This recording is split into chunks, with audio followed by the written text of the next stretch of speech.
trouvons à l'église Saint-Jacques à Liège. Et l'intérêt d'être ici, c'est pour l'instrument qui se trouve dans cette église, qui est donc un instrument dit Renaissance, qui a été reconstruit tout à fait comme s'il avait été construit aux alentours de 1600. Donc il y aura 3 pièces d'orgue, une qui va plutôt introduire le disque, enfin commencer le CD, le programme, et puis 2 autres qui sont plutôt des interludes dans le cours du programme.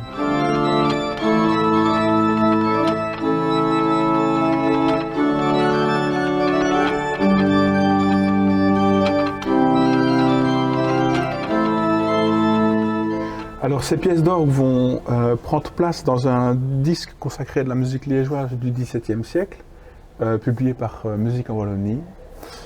Et elles viendront un petit peu ponctuer le programme parce que les pièces sont essentiellement vocales.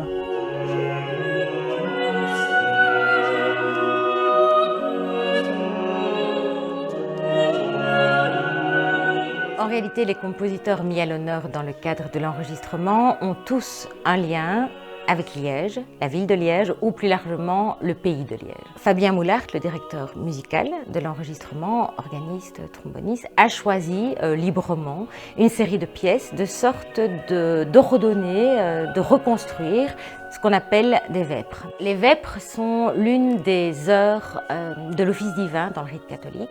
Il s'agit de la prière du soir, celle que l'on entonnait au coucher du soleil.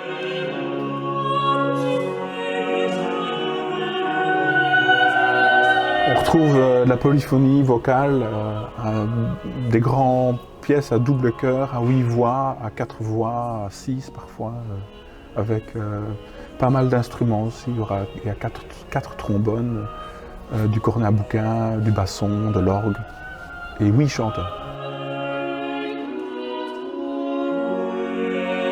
Alors, parmi les compositeurs représentés, on trouve Gilles Haine, Léonard de Haudemont, Henri de Remouchant et Lambert Collen, dont les pièces respectives ici enregistrées sont toutes issues d'une source qui constitue sans doute la source la plus importante pour la musique polyphonique de l'époque, en particulier la musique que l'on entendait sous les voûtes de la cathédrale Saint-Lambert, et d'ailleurs connue sous le nom de Grand Livre de chœur de la cathédrale Saint-Lambert. Ce sont donc des maîtres de la première moitié du XVIIe siècle, qui tous, à l'exception de Gilles Haine, ont été actifs à la cathédrale Saint-Lambert comme enfant de chœur, comme chantre, voire plus tard comme maître de chapelle.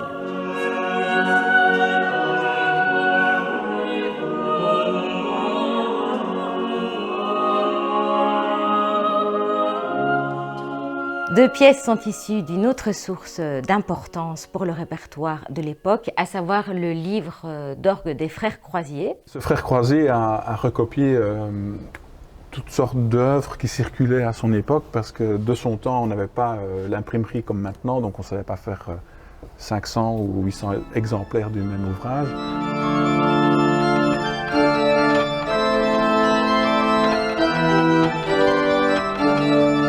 Cette source musicale contient certains unica, c'est-à-dire certains exemplaires uniques qui ne sont copiés ni imprimés nulle part ailleurs. Et ici, j'ai pris 3 œuvres donc, de 3 compositeurs assez connus pour l'époque, Andrea Gabrieli, dont la toccata ouvrira le disque, et puis une fantaisie d'un compositeur anglais, Peter Phillips, et enfin une grande fantaisie qui se sert des différents claviers de l'orgue, parce que ça s'appelle une fantaisie en écho, donc il va y avoir un motif qui va se répéter, et ça imite un petit peu l'écho comme quand on est en montagne, et donc du compositeur Jan Peter Zonswilling. Voilà.